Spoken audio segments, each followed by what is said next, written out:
guys, welcome to ating Custom Vlog LC300. Tingnan nyo, yung nakaupo sa harapan ay 6-footer. Tingnan mo yung legroom niya. Ito yung sagad na atras.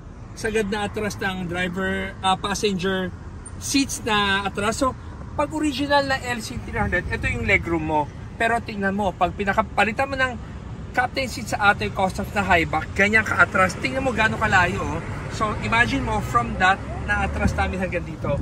So, pwede mo na iangat yung paa mo para maging komportable ka. So, lagi tinatanong, makakaupo pa ba yung sa likod? Siyempre, oo. Kailangan mo lang i-abante itong dalawang upuan na to na ganyan para maka-giveaway ka at maiangat yung upuan ng LC300 sa third row.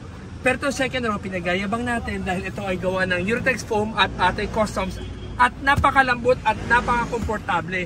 So guys, yung stitches na ginawa namin dito, kung ano yung stitches sa original ng driver, pinagaya ng may-ari na para maging identical yung look niya. Naka-high back lang. Itong high back ng Atoy Customs, meron siyang zipper dito sa likod para ikaw magdidictate ng unang na gusto mo. So guys, pag interesado ka sa setup na to, kung may LC300 ka o LC200 or ano pang SUV, tawag lang isa 3411-5858. So guys, every day is a blessing and always remember, Jesus loves you and God bless.